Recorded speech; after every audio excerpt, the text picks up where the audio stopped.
Everyone, इस particular video में बेटा हम डिस्कस करने वाले हैं अबाउट द पॉलन ग्रेन्स। ठीक है, पॉलन ग्रेन का स्ट्रक्चर देखेंगे, कैसे वो बनते हैं वो स्टडी करेंगे। और once again a disclaimer, try to watch it at 1.52x।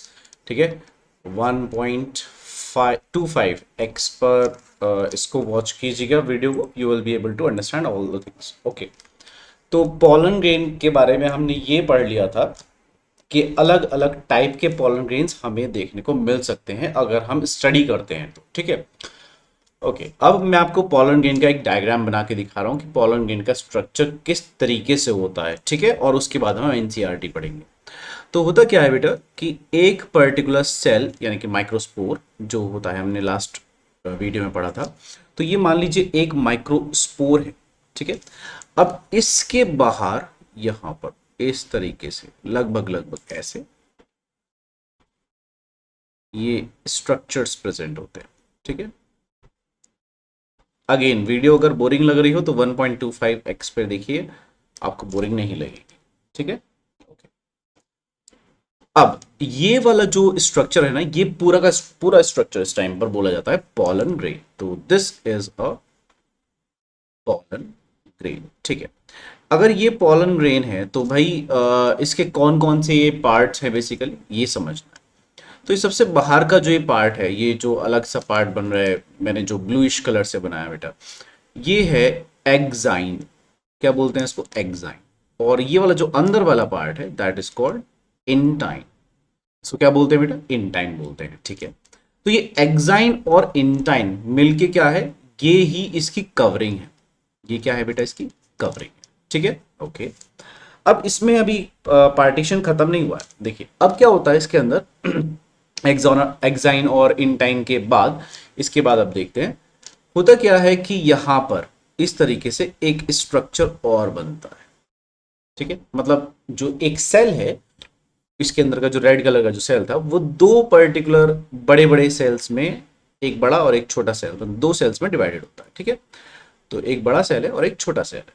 ठीक है, अब जो बड़ा सेल है, ये वाला जो सेल है बेटा, इसको बोलते हैं वेजिटेटिव सेल। क्या बोलते हैं? Vegetative cell. और ये वाला जो पर्टिकुलर सेल है बेटा, इसको बोलते हैं जेनरेटिव सेल।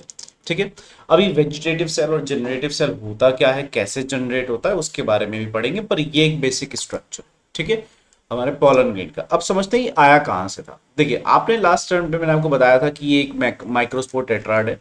इसमें से हमने एक माइक्रोस्पोर टेट्राड में से एक माइक्रोस्पोर लिया था। इसका डेवलपमेंट होता है, कैसे डेवलपमेंट होता है? ऐसे आगे जाके इसमें दो वैक्यूल्स बन गए, फिर इसमें एक एसिमेट्रिक स्पिंडल बन के एक वेजिटेटिव सेल बन जाएगा, एक जनरेटिव सेल बन जाएगा।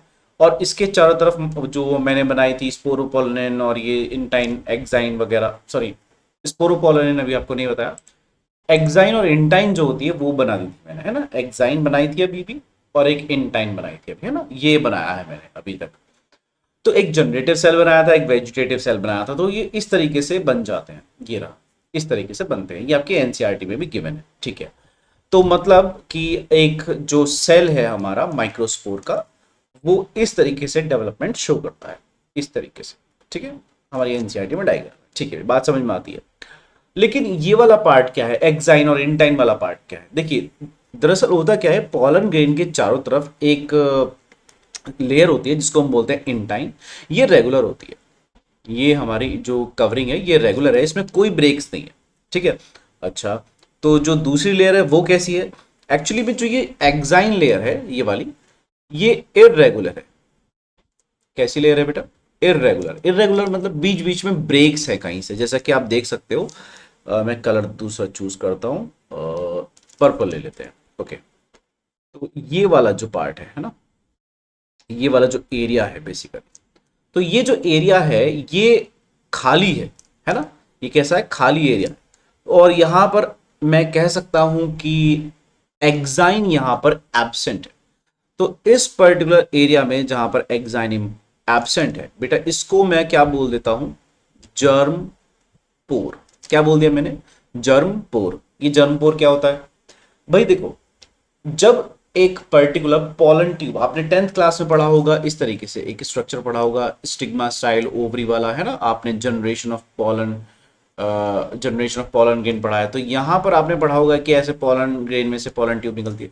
तो वो पोलन ट्यूब जब निकलती है ना, वो इसी डायरेक्शन से निकलती है, यहीं से जर्म पोर से निकलती है। तो जर्म पोर बेसिकली हेल्प करता है किसको ग्रो करने के लिए, पोलन ट्यूब को ग्रो करने के लिए हेल्प करता है कौन, जर्म पोर। ठीक है, तो there is a germ pore, there is a exine, there is a intine, और एक्साइन और इंटाइन मिलके पूरी कवरिंग बनाते हैं। ठीक है, बात समझ में आती है।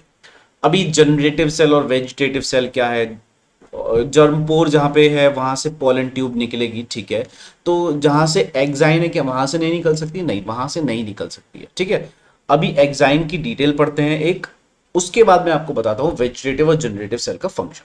ठीक है, okay.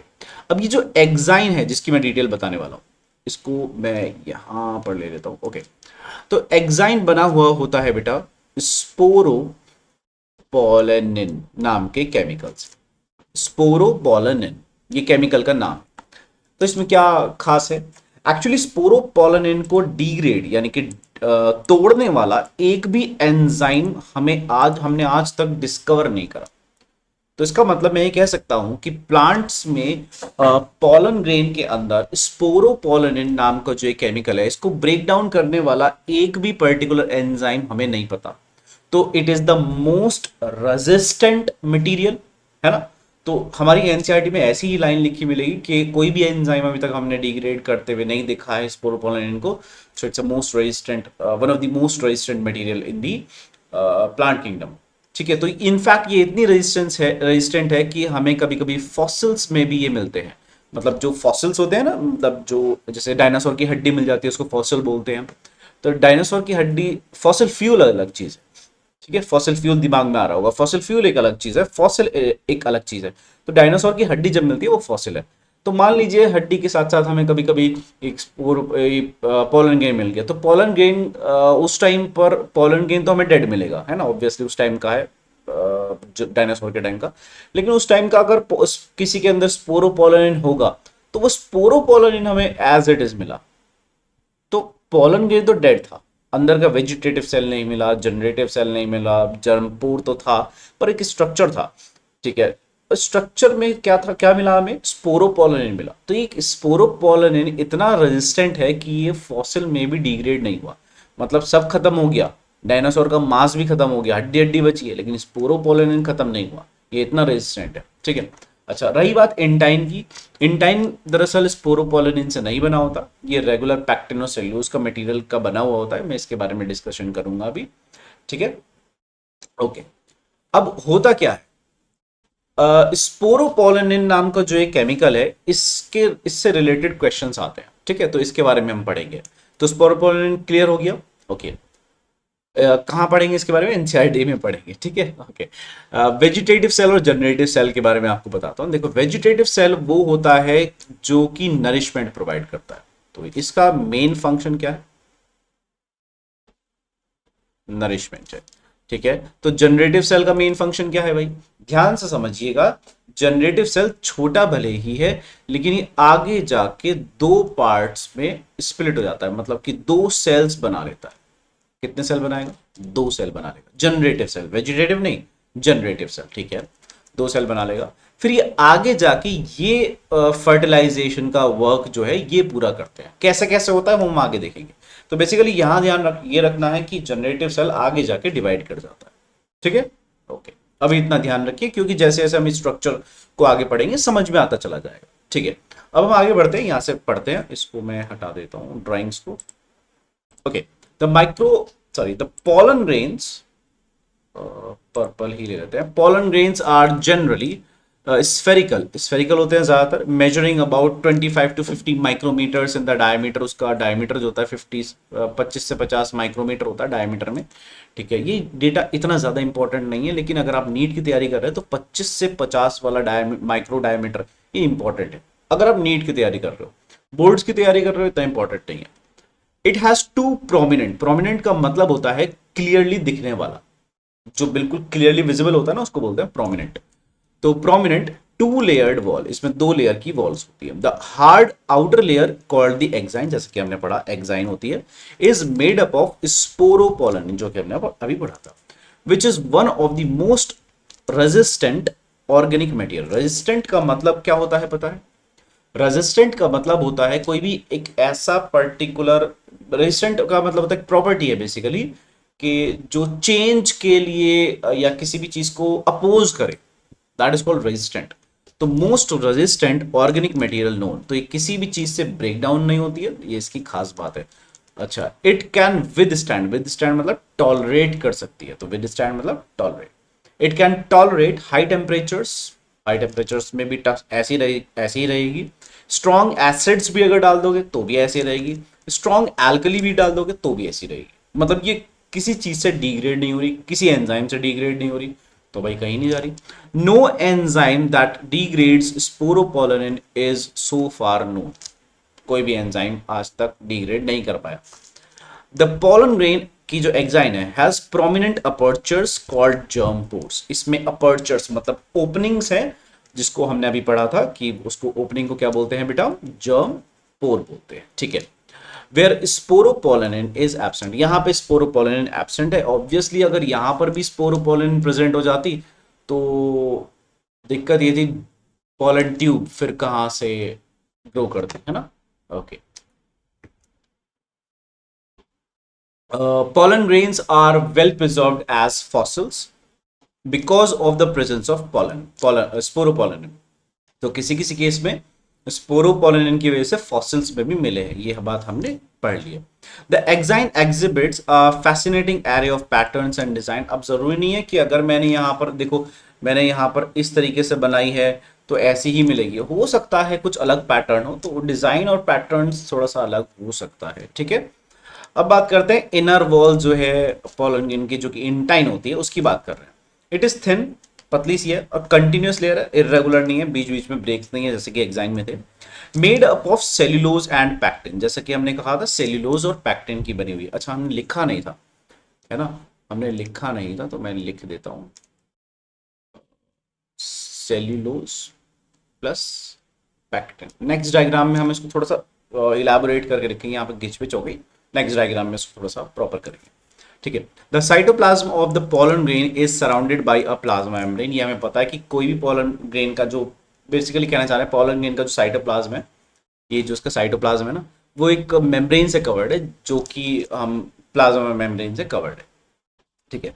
When the pollen grain is mature it contains two cells, vegetative cell and generative cell. तो जब वो पूरा मैच्योर हो जाता है, पूरा डेवलप हो जाता है, उसमें दो सेल्स प्रेजेंट होते हैं, एक तो होता है वेजिटेटिव जैसा कि हमने पढ़ा, और एक जनरेटिव सेल होता है, ठीक है। अब यहां पर थोड़ा सा इंपॉर्टेंट पार्ट है, क्या इंपॉर्टेंट पार्ट है देखते हैं। The vegetative cell is bigger, जो कि हमने देखा था, देखो वेजिटेटिव सेल साइज में बड़ा है, ठीक है। Has abundant food reserve and large irregularly shaped nucleus. तो मैंने आपको बताया था कि ये नरिशमेंट का काम करता है ना, तो क्योंकि ये नरिशमेंट का काम करता है इसलिए इसके पास क्या है, अबंडेंट फूड रिजर्व है, नरिशमेंट देगा। फूड रिजर्व का मतलब होता है फूड इसने बहुत सारा बचा के रख रखा है, डेवलपमेंट के टाइम पे काम आए, ठीक है, ये कहने का मतलब। And large irregular shaped nucleus, उसका न्यूक्लियस का जो शेप है वो लार्ज है, काफी बड़ा है, जितना होना चाहिए उससे काफी बड़ा, और थोड़ा सा इरेगुलर, मतलब साइज रेगुलर साइज का नहीं है जैसे नॉर्मली सेल्स में होता है, वैसा नहीं। अब जो जनरेटिव सेल है वो थोड़ा सा छोटा है और floats in the cytoplasm of the vegetative cell, वो वेजिटेटिव सेल के अंदर ही होता है, और हमें देखने पे ऐसा लगता है कि दो सेल्स हैं, और है तो दो सेल्स ही, पर वो जो ये बड़ा वाला सेल है उसके अंदर ही छोटा सा सेल है जिसका नाम है जनरेटिव सेल, ठीक है। अगर ये लाइन समझ में नहीं आई तो कोई इतनी इंपॉर्टेंट बात नहीं है, बस ये ध्यान रखना है कि टू सेल्स हमें दिखाई देते हैं, one is vegetative and one is generative, ठीक है, okay. It is spindle shaped with dense cytoplasm and a nucleus, तो ये डेंस साइटोप्लाज्म होता है, डेंस मतलब गाढ़ा, और स्पिंडल शेप मतलब जैसे ऐसा होता है ना, ये स्पिंडल शेप हो गया, ठीक है, इस तरीके का इसका न्यूक्लियस।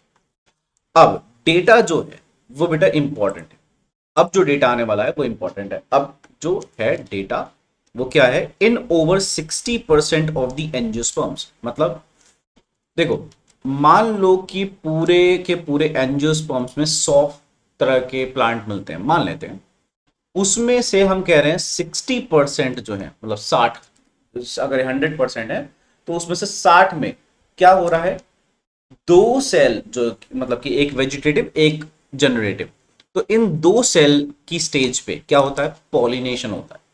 लेकिन बचे हुए 40%, जो बचे हैं 40%, उसमें 3 सेल्ड स्टेज पे पॉलिनेशन होता है। अभी कहना क्या चाह रहा हूं मैं, हमने दो सेल्स पढ़े हैं अभी, वेजिटेटिव और जनरेटिव, दो सेल्स हो गए।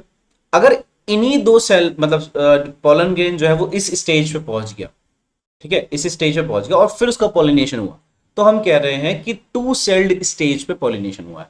लेकिन अगर जनरेटिव सेल दो में डिवाइड हुआ, पॉलिनेशन होने से पहले वो दो में डिवाइड हुआ, कौन, जनरेटिव सेल, तो टोटल कितने हो गए, एक वेजिटेटिव प्लस दो जनरेटिव आए थे, तो टोटल 3 हो गए। तो 3 सेल्ड स्टेज पे, इस 3 सेल्ड स्टेज पे अगर पॉलिनेशन होता है तो हम उसको क्या बोलते हैं, 3 सेल्ड स्टेज पॉलिनेशन। तो the pollen grains are shed at the 2 celled stage.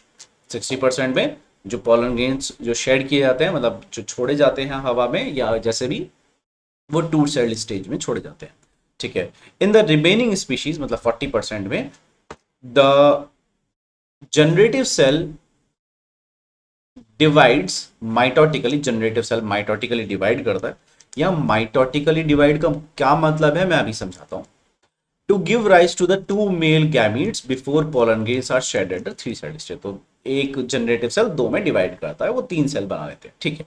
अब माइटोटिकली का क्या मतलब है, देखो हमने पहले ही पढ़ लिया था कि मियोसिस होती है, हमने पढ़ा था ना कि एक पीएमसी होता है, pollen mother cell sporogenous tissue वाला, वो जो पार्ट पढ़ा था हमने वो कह रहे थे। और हमने पढ़ा था कि भाई 4 में डिवाइड होता है, 1 2 3 4, और हमने कहा था चारों के चारों आपस में चिपके रहते हैं, माइक्रोस्पोर टेट्राड बनता है ना, ये पढ़ा था हमने। तो हम कह रहे हैं कि इसमें से एक का डेवलपमेंट पढ़ रहे थे। अब इसमें से एक का डेवलपमेंट पढ़ रहे हैं जब, तो ऑब्वियसली ये सेल कैसा है बेटा, मैं मान के चल रहा हूं आपको हैप्लॉइड डिप्लॉइड आता है। अगर हैप्लॉइड डिप्लॉइड नहीं आता कोई बात नहीं, मैं आपको हैप्लॉइड डिप्लॉइड की एक अलग वीडियो बना के दे दूंगा कि what is haploid what is diploid, ठीक है। तो ये एक सेल हैप्लॉइड है ना, और ये वाला था डिप्लॉइड, ठीक है, ये डिप्लॉइड, ठीक है। तो ये डिप्लॉइड सेल था, उससे बना हैप्लॉइड सेल, ठीक है। अब एक बना था डिप्लॉइड, एक था डिप्लॉइड, उससे हैप्लॉइड बन गया, ठीक है। तो अब आगे क्योंकि इससे क्रोमोसोम नंबर अब कम नहीं हो सकते, तो ये अब कैसे डिवाइड करेगा, बाय द माइटोसिस, माइटोसिस से ही डिवाइड करेगा, ठीक है, ओके। मुझे ऐसा लग रहा है कि आप लोगों को हैप्लॉइड डिप्लॉइड नहीं पता होगा, तो मैं फिर भी अपनी तसल्ली के लिए बता देता हूं कि हैप्लॉइड डिप्लॉइड क्या होता है। अगर आपको पता है you can fast forward the video. तो हैप्लॉइड डिप्लॉइड क्या होता है, आपको पता है कि ह्यूमन बींग्स में 23 पेयर्स ऑफ क्रोमोसोम्स होते हैं, है ना। टोटल मिला के कितने हो गए, 46। हालांकि हम 46 बोलते कभी नहीं है बायोलॉजी में, हम 23 पेयर ही बोलते हैं। अभी 23 पेयर में पता है कितने सेट हैं, हम कहते हैं कि 2 सेट्स ऑफ क्रोमोसोम। अभी 2 सेट ऑफ क्रोमोसोम का क्या मतलब है, देखो हम ह्यूमन की बात कर रहे हैं, तो ह्यूमन में एक होता है मेल, मतलब कि जो फादर होता है, और एक है फीमेल यानी कि जो मदर है, ठीक है। अब मेल प्रोड्यूस करता है एक स्पर्म और फीमेल प्रोड्यूस करता है एक ओवम यानी कि एग। अब इस जो स्पर्म है, अगर हम इसके न्यूक्लियस को देखें, क्या देखें बेटा, इसके न्यूक्लियस को, तो इसके न्यूक्लियस को देखेंगे, उसके बाद इसके न्यूक्लियस को देखेंगे, तो पता है हमें क्या मिला, मैं गिन के नहीं बना रहा, बट मान लीजिएगा ये 23 क्रोमोसोम्स है, मान लीजिए, मानने में क्या जा रहा है ना। और ऐसे ही इसके क्या है, 23 पेयर नहीं है, स्पर्म और ओवम में पेयर नहीं होते। मियोसिस पढ़ा था ना, तो मियोसिस में क्रोमोसोम नंबर हाफ हो जाते हैं, जैसे कि मैंने आपको बताया था। तो ये क्रोमोसोम नंबर उसके हाफ हुए हैं, 23 पेयर थे, यहाँ पे 23 है, तो this is 1 set of chromosome, 1 set of chromosome. तो ये क्या हो गया, ये दूसरा सेट ऑफ क्रोमोसोम हो गया, है ना। तो ये भी क्या है, 1 सेट ऑफ क्रोमोसोम। अब आप इसको नंबर फर्स्ट दे सकते हो, इसको नंबर सेकंड दे सकते हो, वो आपके ऊपर है, या आप उल्टा कर लो, लेकिन ये एक सेट है, 23 का एक सेट है, ठीक है, ओके। अगर मान लो, अब ध्यान से सुनना, हैप्लॉइड डिप्लॉइड बता रहा हूं मैं। अगर मान लो इसको A1 2 ना देखिए, A B नाम दे रहा हूं मैं, ये A है ये B है, आपको आसानी रहेगी। तो अगर मान लो ए और बी दोनों, मतलब 23 ए के 23 बी के, अगर दोनों प्रेजेंट है किसके अंदर, एक सेल है, कोई सा भी सेल है, उसके न्यूक्लियस के अंदर दोनों प्रेजेंट है, तो this cell is now called diploid. तो ये सेल क्या हो गया, डिप्लॉइड हो गया। अब मान लो कि भाई ए प्लस बी नहीं है, चलो दूसरा ही बना देता हूँ सेल, कोई बात नहीं। दिख रहा है ना यहाँ तक, हाँ दिख रहा है। तो ए सेल, तो मतलब ए सेट है, सॉरी सेल नहीं, ए सेट है केवल। तो इसको पता है मैंने क्या बोला, इसको मैंने बोला हैप्लॉइड। केवल ए है या फिर बी है, तो इसमें स्लैश लगा के बी कर देता हूं। ए है या तो बी है, तो इसका मतलब ओवम क्या हुआ, ओवम के अंदर तो न्यूक्लियस है और न्यूक्लियस में एक ही सेट है। और मैंने अभी कहा या तो ए हो या बी हो, अगर एक ही सेट हो तो क्या बोलूंगा मैं उसको, हैप्लॉइड। तो इसका मतलब ओवम भी हैप्लॉइड है और इसका मतलब स्पर्म भी क्या है, हैप्लॉइड है बेटा। तो हैप्लॉइड डिप्लॉइड का मतलब है कितने सेट ऑफ क्रोमोसोम है, तो उसका मतलब क्या हुआ, कितने सेट ऑफ क्रोमोसोम है भाई सेल के अंदर, वो बताता है कि हैप्लॉइड है या फिर डिप्लॉइड। ठीक है, तो इसीलिए टर्म यहां पे यूज करा है माइटोटिकली, क्योंकि यहां पे जो क्रोमोसोम के नंबर होंगे ना माइक्रोस्पोर टेट्राड के बाद, वो तो मियोसिस करके आया है, उसके क्रोमोसोम के नंबर ऑलरेडी हाफ हो चुके हैं। अब आपने ऑलरेडी हाफ करा दिए, क्रोमोसोम के दो सेट थे उसके पास ए और बी वाले, उसमें से उसके पास एक ही आया है, या तो ए या बी। अब आप उसका भी हाफ कैसे करा सकते हो, समझ रहे हो बात। तो दैट इज वाई अब हमने यहाँ पे क्या कराई है बेटा, माइटोसिस कराई है। That's why it is written over here mitotic cell division. ठीक है, ओके। अगर आपको अभी भी समझ में नहीं आया, पूरी वीडियोस देखिए, मैंने जब आपको बताया है सारी वीडियोस में कि कैसे कैसे डिवीजन होता है, मियोसिस वगैरह, समझ में आएगा। Okay, pollen grains of many species cause severe allergies and bronchial afflictions in some people, often leading to chronic respiratory disorders, asthma, bronchitis, etc. कहने का मतलब ये है काफी सारे केसेस में सीवियर एलर्जीज हो जाती है। ठीक है, एलर्जी का मतलब क्या होता है, बिल्कुल सही समझिए। एलर्जी का मतलब जब कोई खांसता है, छींकता है ना, एक हमारी बॉडी का रेस्पॉन्स होता है एलर्जी। तो सीवियर एलर्जीज हो जाती हैं कभी कभी। ठीक है, ब्रोंकियल एफ्लिक्शंस बेसिकली क्या होता है, ब्रोंकाई में ना, ब्रोंकस जो होता है हमारा, ब्रोंकस समझते हो, जो विंड पाइप होता है, जब वो दो पार्ट्स में डिवाइड करता है, क्योंकि एक लेफ्ट लंग में जाना है और एक राइट लंग में जाना है, तो एक ही विंड पाइप तो नहीं जा सकता, तो वो अपने आप को दो पार्ट्स में डिवाइड करता है, तो उसको बोलते हैं ब्रोंकस। तो एक ब्रोंकस दूसरा ब्रोंकस, तो ब्रोंकियल दोनों को मिला के ब्रोंकियल। ठीक है, तो कभी कभी क्या होता है कि उसमें इन्फ्लामेशन आ गया, ब्रोंकस में इन्फ्लामेशन आ गया, तो उसकी वजह से क्या होता है, सांस लेने में दिक्कत होती है या अस्थमा हो जाता है ना। क्रॉनिक, ये सब क्या है, क्रॉनिक रेस्पिरेटरी डिजीज है। क्रॉनिक का मतलब होता है पुरानी, जो काफी सालों से है।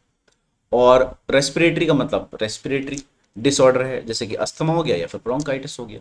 ठीक है, okay. It may be mentioned that पार्थिनियम, पार्थिनियम का मतलब होता है बेटा दूब घास, जो दूबड़ा घास जिसको बोलते हैं। ठीक है, और कैरेट ग्रास, कैरेट ग्रास इसका नाम इसलिए है क्योंकि कैरेट के जैसी इसकी जड़ होती है। अगर आप निकाल के देखोगे तो आपको जो इसकी जड़ दिखाई देगी वो कैरेट के जैसी दिखाई देगी। तो carrot grass that came to India as a contaminant, contaminant मतलब जो वीट आया करता था बाहर से, उसमें ये मिक्स हुई हुई गलती से आ गई थी। तो आना चाहिए था गेहूं, उसमें थोड़ी सी ये आ गई।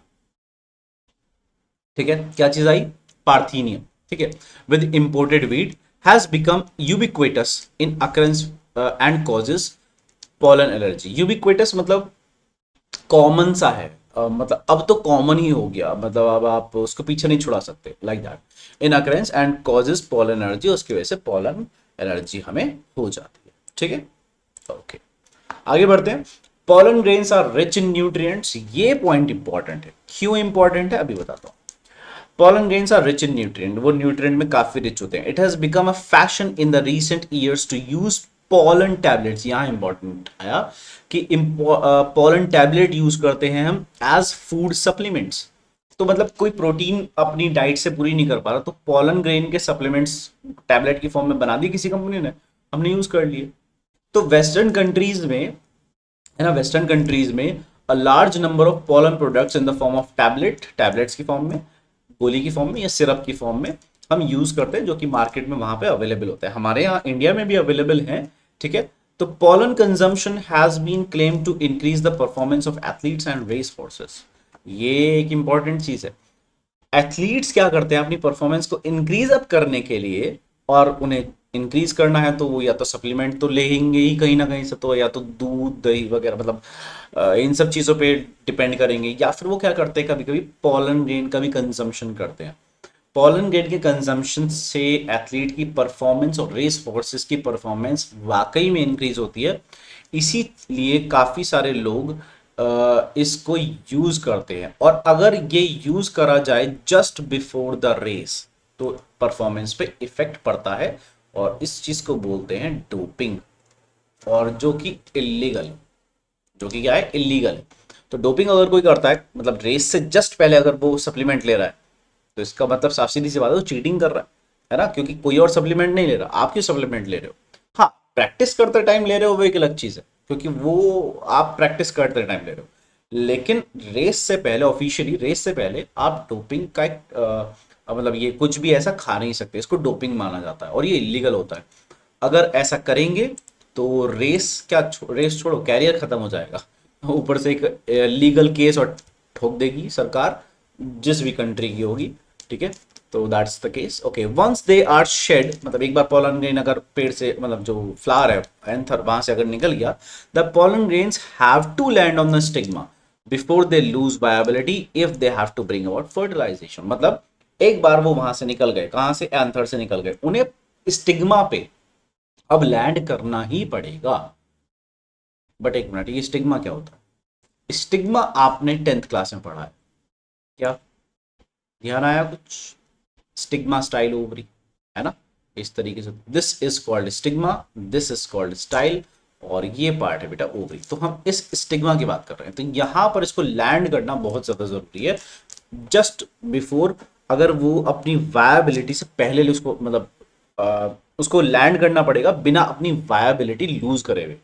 अब ये वायबिलिटी क्या होती है? वायबिलिटी का मतलब होता है कि वो कब तक अपना वो पॉलन ग्रेन जो है कब तक फंक्शनल है। देखो, जिंदा रहना एक अलग चीज है, फंक्शनल होना एक अलग चीज है। मान लिया कि वो जिंदा है, लिविंग है, लेकिन वो फंक्शनल नहीं है, कि मतलब अगर आप जर्मिनेशन कराओगे तो जर्मिनेट थोड़ा बहुत करेगा लेकिन फिर मर जाएगा। ठीक है, तो यानी कि एक पटाखा जो होता है उसमें सुतली तो है उसकी, उसके आगे निकले हुए पार्ट तो निकला हुआ है उसका सुतली का, जो जहाँ पे आग लगाते हैं, पता लगे, लेकिन वो फुस निकल गया, है ना। तो हमें एक ऐसा पटाखा चाहिए होता है जो कि काम कर जाए। तो सिंपल सी बात है, यहाँ पे भी हमें एक ऐसा पॉलन ग्रेन चाहिए जो कि काम कर जाए, भाई फर्टिलाइजेशन लेके आए। भाई हमें फर्टिलाइजेशन ही तो कराना है, सेक्सुअल रिप्रोडक्शन पढ़ रहे हैं हम। ठीक है, तो how long do you think pollen grain retain their viability? तो कब तक रह सकती है viability? तो ये डिपेंड करता है from pollen grain to pollen grain and from plant to plant.